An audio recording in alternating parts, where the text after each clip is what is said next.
Bonjour, bonjour, bonsoir, bonjour, balandignon sur LSNM officiel, bonsoir.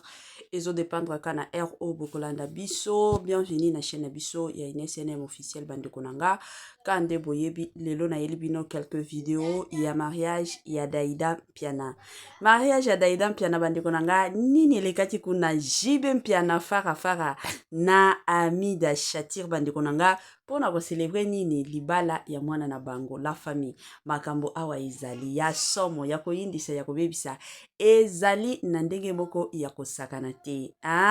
La famille en tout cas kande na yebisaka bino biso ba congolais toza batu moko tolukaka matière pe yaka na kote na biso moye to bo yango ezate avant na tiela bino ba video wana la famille na oya kosenga na ba onyonso ba koti sika na chaîne na biso ya INSNM officiel en tout cas kande tokendaka nango s'abonner massivement.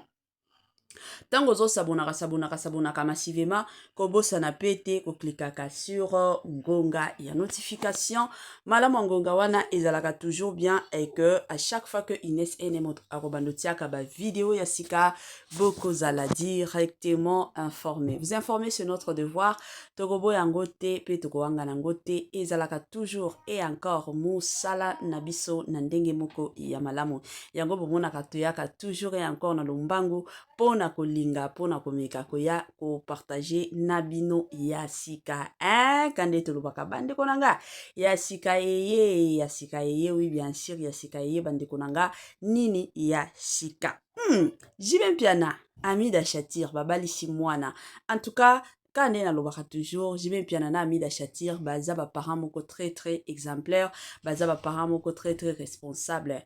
Pourquoi je dis ça? Tomona ebele bakabwana na basi na bango ba jeton matakita ebele bakabwana na basi na bango makambo akoto ya bana babetela kango lisolo te mais bango respect entre Amida Shatir na Jibe Piana erenya na mtu nyonso atia respect bongo ezalaka toujours mobali moni biso basi toyebani mais soki mobali de son côté abandi nanu kopesa mama ya bana na ye respect esalaka toujours kitoko tolanda nanu ba vidéo na kozonga mwa sima pona komeka kosala analyse na biso voilà. Sa maman est là. Tout ça c'est la famille. C'est la famille Mayengo. Et le fils de Bruno Alexis. Et donc, il nous semblerait, dans ses promenades, dans sa quête de rompre le célibat, il a rencontré une jolie dame dont le père et la mère se trouvent ici.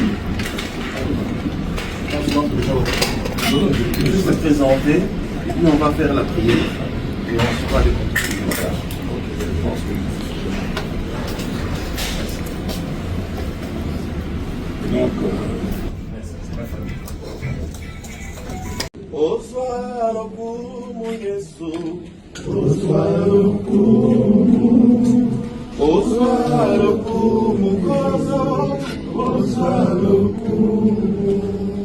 Asante sana Bwana, asante sana.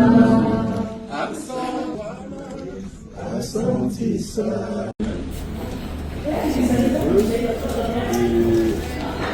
sa maman est là. Tout ça c'est la famille. C'est la famille Mayengo.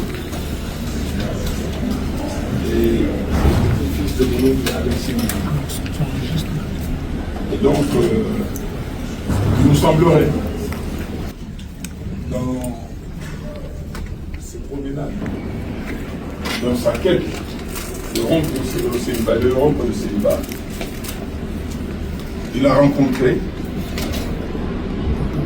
une jolie dame dont le père et la mère se trouvent ici. Je vais juste se présenter, et puis on va faire la prière et on sera les continuer. Voilà. Je pense que... Donc, c'est ma famille. Oswaro kumu Yesu, oswaro kumu kozo, oswaro kumu. Asante sana Bwana, asante sana, asante sana. Sa maman est là. Tout ça, c'est la famille. C'est la famille Mayengo. Et c'est le fils de Bruno qui est Alexis. Et donc, il nous semblerait, dans ses promenades, dans sa quête de rompre le célibat, il a rencontré une jolie dame dont le père et la mère se trouvent ici. Je vais juste se présenter, nous on va faire la prière et on sera les continuer. Voilà. Ok, je pense que... Donc, c'est ma famille. Oswaro kumu Yesu, oswaro kumu kozo, oswaro kumu. Asante sana Bwana, asante sana, asante sana. et sa maman est là. Tout ça, c'est la famille. C'est la famille Mayengo. Et c'est le fils de Bruno qui est Alexis. Et donc, il nous semblerait, dans ses promenades, dans sa quête de rompre le célibat, il a rencontré une jolie dame dont le père et la mère se trouvent ici. Je vais juste se présenter, nous on va faire la prière et on sera les continuer. Voilà. Ok, je pense que... Donc, c'est ma famille. Oswaro kumu Yesu, oswaro kumu kozo, oswaro kumu. Asante sana Bwana, asante sana, asante sana. et sa maman est là. Tout ça, c'est la famille. C'est la famille Mayengo. Et c'est le fils de Bruno qui est Alexis. Et donc, il nous semblerait, dans ses promenades, dans sa quête de rompre le célibat, il a rencontré une jolie dame dont le père et la mère se trouvent ici. Je vais juste se présenter, nous on va faire la prière et on sera les continuer. Voilà. Ok, je pense que... Donc, c'est ma famille. et sa maman est là. Tout ça, c'est la famille. C'est la famille Mayengo. Et c'est le fils de Bruno qui est Alexis. Et donc, il nous semblerait, dans ses promenades, dans sa quête de rompre le célibat, il a rencontré une jolie dame dont le père et la mère se trouvent ici. Je vais juste te présenter, nous on va faire la prière et on fera des conclusions. Voilà. Ok, je pense que Donc, Oswara kumu Yesu, Oswara kumu, Oswara kumu kozo, Oswara kumu. Asante sana Bwana, Asante sana, asante sana. et sa maman est là. Ça, c'est la famille. C'est la famille Mayengo. Et c'est le fils de Bruno Alexis. Et donc, il nous semblerait, dans ses promenades, dans sa quête de rompre le célibat, il a rencontré une jolie dame dont le père et la mère se trouvent ici.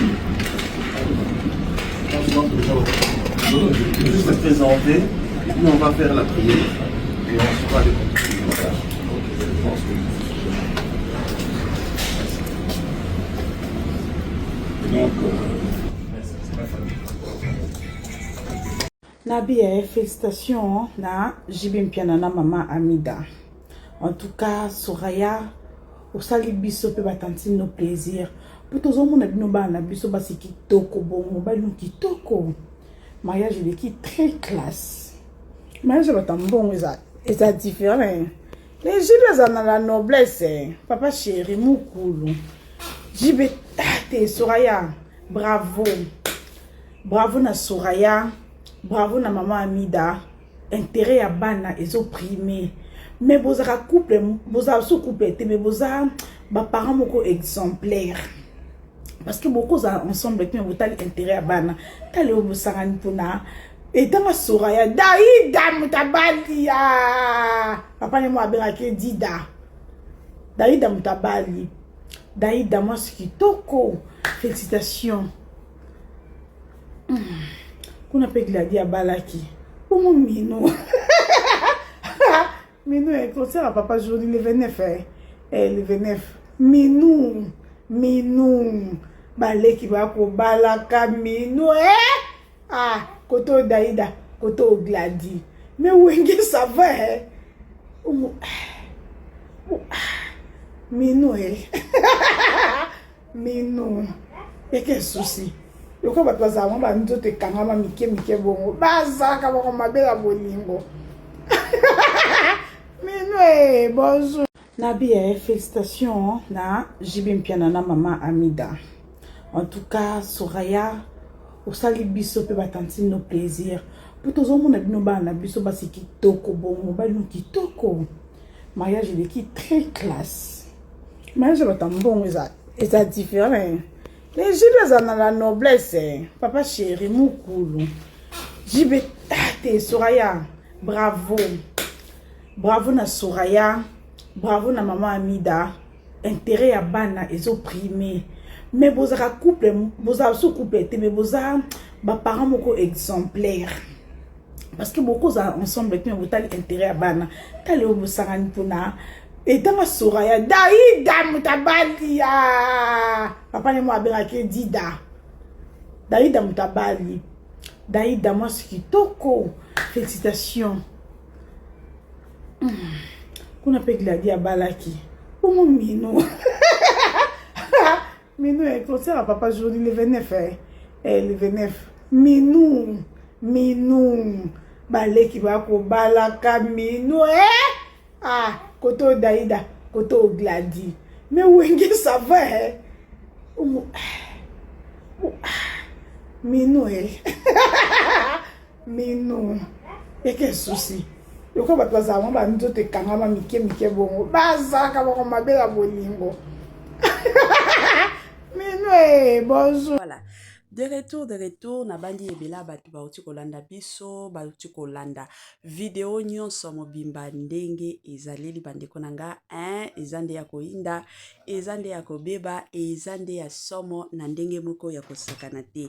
Awa mwana penza ya Jibe Mpiana na Amida Shatir, na kombo ya Daida Mpiana bandeko nanga libala eke zongi. Bayaki kobala ye lobi nango samedi bandeko nanga. En tout cas ezalaki nde somo, ezalaki nde ya koyinda kande bomona tomonaki pe présence ya la distinguée première dame Mama Denise Nyakeru. Bomonaki Mama Denise Nyakeru azalaki présente pona nini po ye na Mama Amida Shatir baza ba camaradi.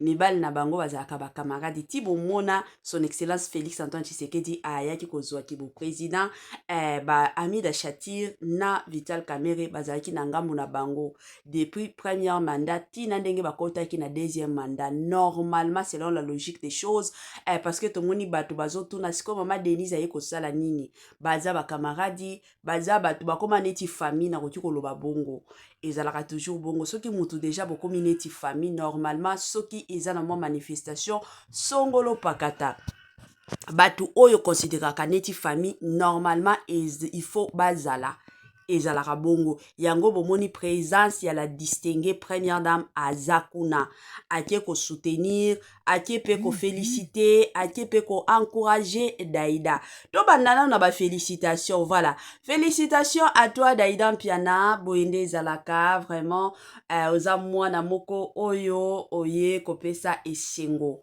na mitema ya ba parents na yo parce que toyebaka d'ailleurs kobala ya Gladys Ngiama ebele elobamaki bato ebele. Moi personnellement j'étais vraiment joyeuse, j'étais contente. Pourquoi? Parce que totalaka mingi bana ya ba musicien mingi bakendaka ka babuzo bazemi bazala boye bakomi kobota mais soki tokomi komona lelo au moins bana ya ba musicien na biso bakomi kobala ekomi kosala fierté ya makasi. Fierté penza ya mokete mais plutôt fierté moko ya makasi po kande bomoni kande boyebi. En tout cas, et comme kosala moi kitoko parce que na kala déjà dès le départ ba musicien na biso bazala ki considérer deti batumoko bazana tina te batumoko batanga te mais soki lelo tokoki komona bana ya ba musicien na biso bakomi kobala. En tout cas, et comme kopesa esengo penza ya makasi, esengo penza ya kosakana te, esengo penza ya monene. Et surtout félicitations na Jibe Mpiana na Mama Amida Shatir. Bandeko nanga kande na lobaki na ibandeli. En tout cas, ko ba parents, kozala ki parents ya Amida Shatir na Jibe Mpiana baza ba parents moko très exemplaires, très responsables. Po na ba parents mosusu lelo oto mona kaka bino moko bomonaki awa. Rebo oyo na Inosbi bakabwanaki. Kokabwanaka na bango bomoni banzembo ekomaki kobima mais boyaki komona Amida Shatir kutu na ba série wana eza kutu ba série ya lelo teke tokoki koloba keno ba série ya lelo emataki ekitaki na ba série wana ya kala biso moko tomona yango ba ebele maturité ezalaki te mais Jibe Mpiana a utilisé penza maturité pe sagesse de son côté. Atikala kosambwisa mwasi na ye ata mukolo moko te. Atikala koya kosambwisa mwasi na ye ata mukolo moko te. A respecta mwasi na ye. Azala wana pona mwasi na ye. Azala toujours et encore wana pona mwasi na ye bandeko na ngai. Alors bato abongo eza bato moko ya kopesaka respect. Bato abongo baza bato moko ya koencourageaka yango bandeko na nga na ye koyebisa pe bandeko na biso mosusu o balandaka penza Mama Etoiline Ines TV ba o nyonso basepelaka na banalise na biso lelo soki ye kosala keno yo na mwasi na yo bokabwana boza lisusu ensemble te. Mais papa, cela ne veut pas dire que bozala ba ennemi. Cela ne veut pas dire que non obanda kofingaka mwasi obanda kaka kobwakelaka ye ba jeton parce que mingi ba oba banda kezalaka basi mais soki yo mobali ozopesa ye kate yo mobali ozotalela oyo azosala te omona peke mwasi yango akotikala koya kosalela yo ba chantage te mais soki ka mwasi ya bandi yo pe de ton côté okomi yo pe ba chantage e mata ekita yo pe olobi yo pe osali omona te ke non okobandaka ko créer ka ba makambo okobandaka ko créer ka ba problème ba situation pe ba circonstance yango eza vraiment important na ba papa nyonso o balandaka mama Étoiline bozala ba exemplaire surtout okabwani na mwasi eza makambo yaka obotana mwasi lelo bokabwani kotika makambo oyo ya kosala kino obandaka ba jeton obandaka kopanzelaka ye sango ke ye aza mwasi ya ndumba babiloko wana ezalaka bien te ebebisaka